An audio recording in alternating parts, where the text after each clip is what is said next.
Buenas noches, hermanos de la Primera Iglesia Bautista de Monterrey y los hermanos invitados que siempre son bienvenidos al conectarse para estas meditaciones. Hoy es un día de oración. Los miércoles solemos orar en nuestra iglesia, en nuestro país y en el mundo, porque es un día clásicamente destinado a la oración. Y los salmos los estamos estudiando porque los salmos son oraciones, son comunicaciones en que el hombre le expresa a Dios lo que siente, lo que quiere, lo que teme, lo que le duele, lo que le asusta, lo que le molesta, muchas cosas, pero sobre todo le expresa su confianza.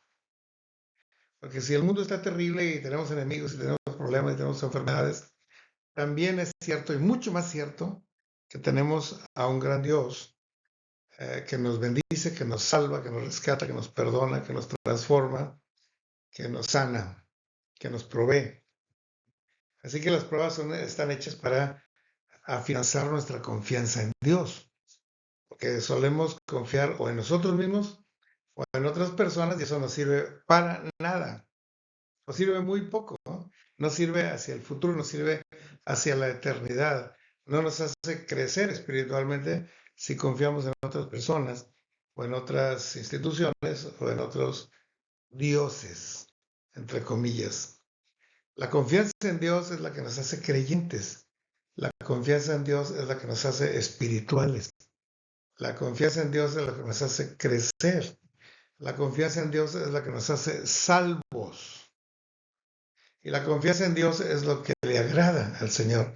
A Él le agrada que confiemos en Él siempre.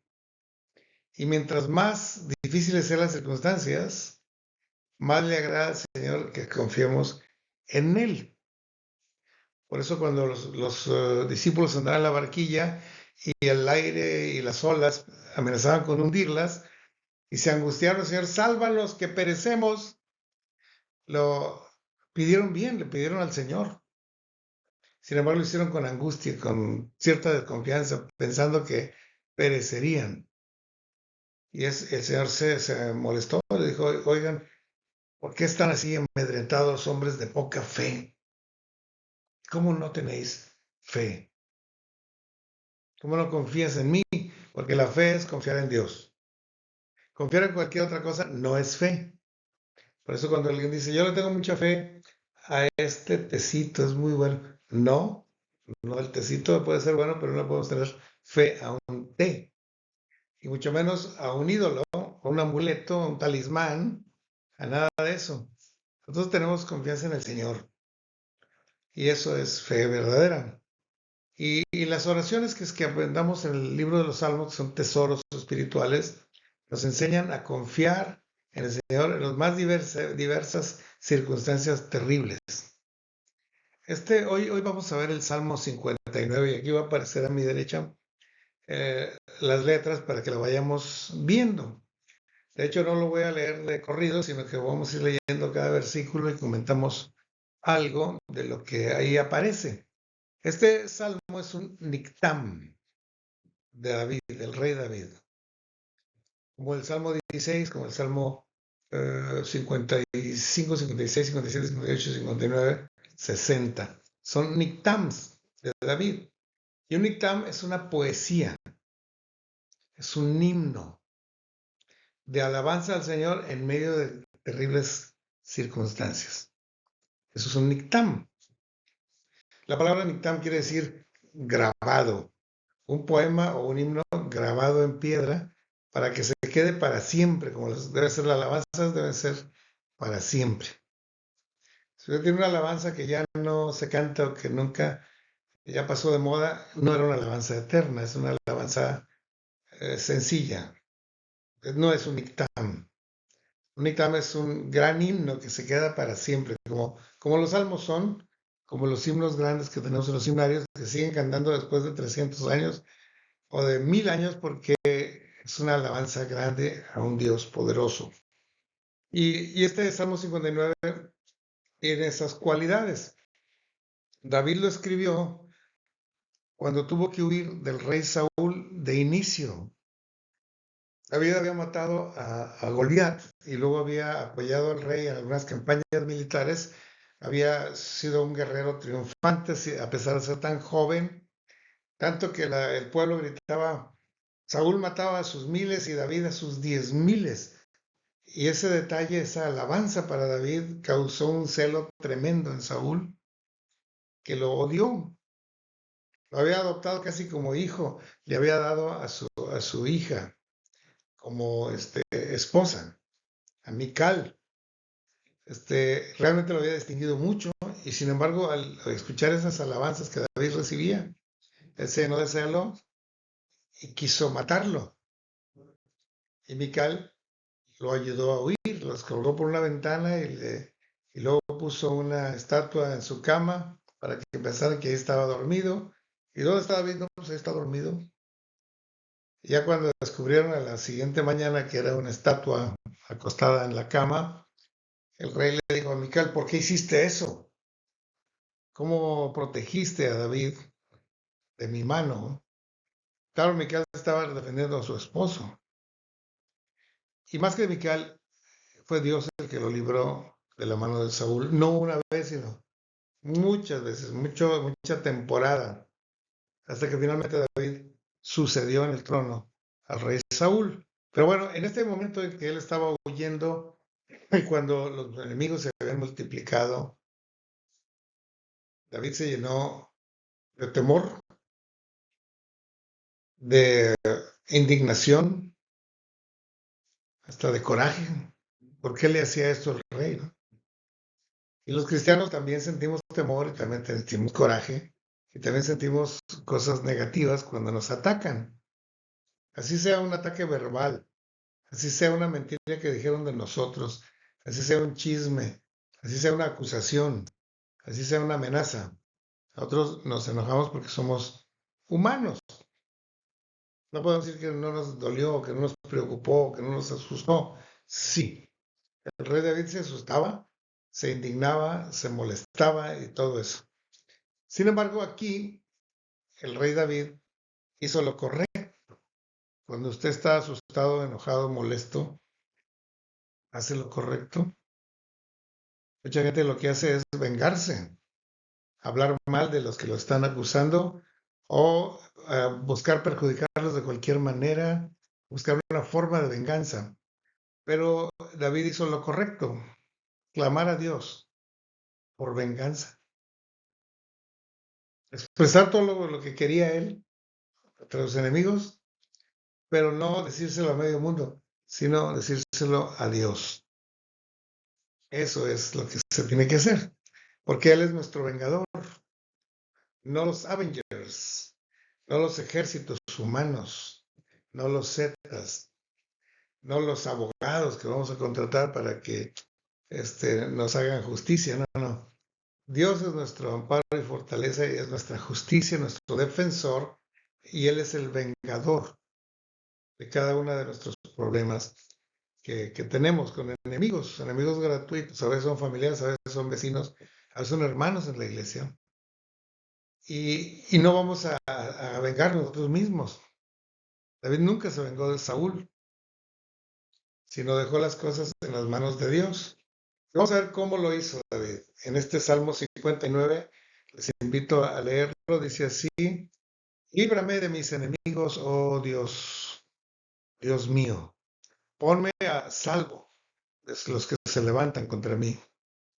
Líbrame de los que cometen iniquidad y sálvame de hombres sanguinarios.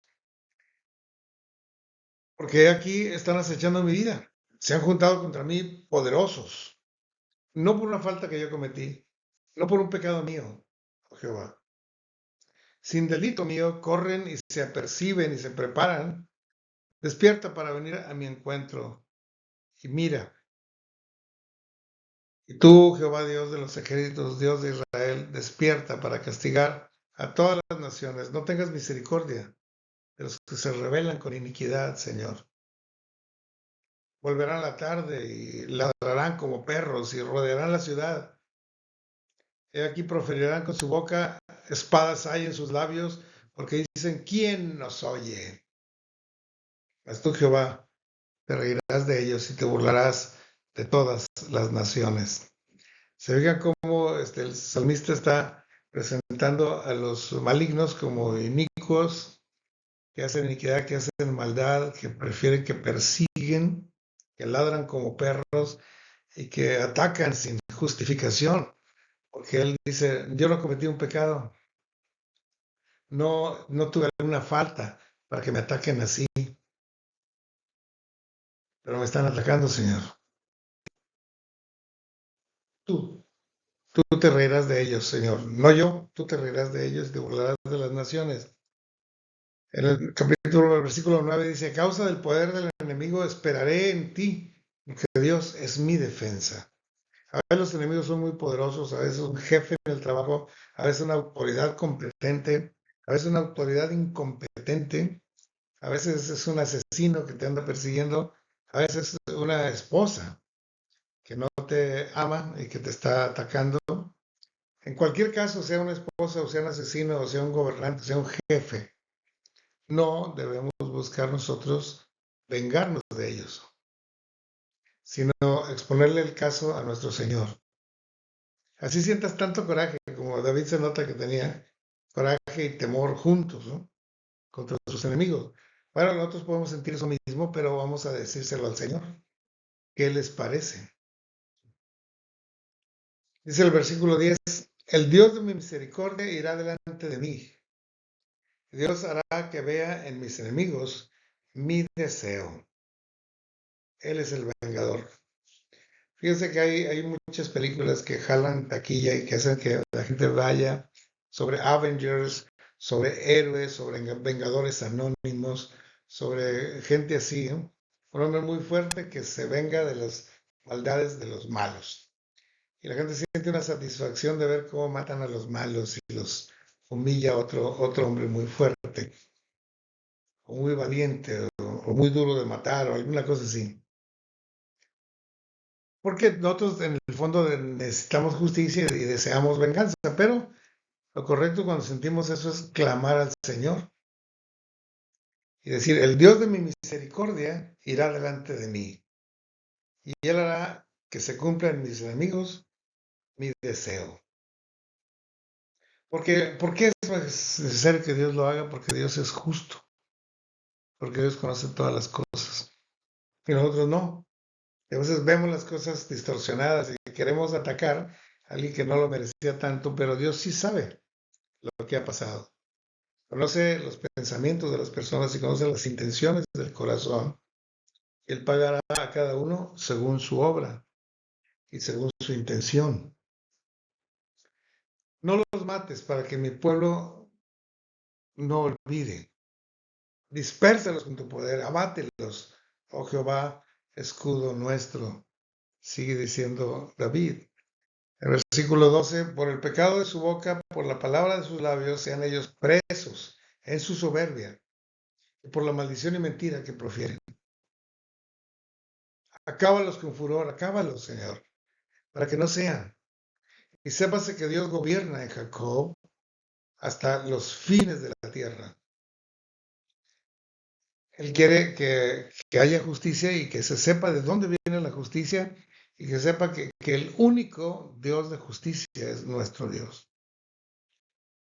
Para que se dejen de ídolos y de dioses falsos y de vengadores anónimos y de venganzas personales, sino porque todo esto genera más violencia y más maldad y más destrucción y más muerte, más separaciones, más divisiones, más guerras. Pero cuando el Señor es el que hace justicia, la justicia engrandece a la nación, fortalece a la iglesia, une a la familia, sana nuestro espíritu, que el deseo de venganza es una enfermedad espiritual, pero cuando Dios hace justicia nos sana. Así que vale mucho la pena cada vez que tenemos un coraje así, conflicto así, ir al Señor y exponérselo y decir, mira lo que me dijo, mira lo que me hizo, Señor, ayúdame, haz tu justicia. En el versículo 14, dice, vuelvan pues a la tarde y ladren como perros y rodeen la ciudad. Anden ellos errantes para hallar qué comer y si no se sacian, que pasen la noche quejándose.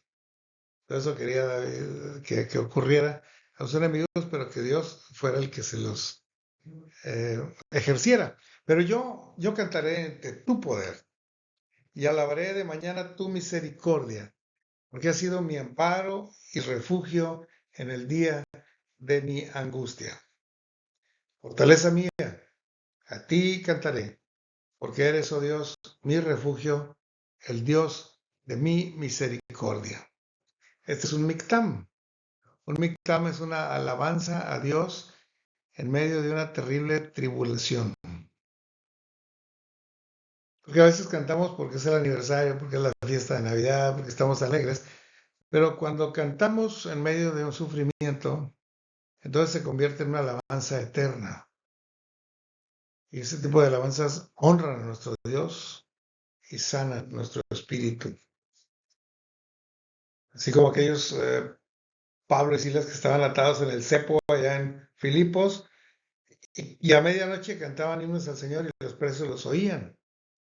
Y les extrañaba, oye, están todos destrozados de la espalda, no se pueden ni recargar, y están sangrando y se podrían estar desmayando y están cantándole a Dios.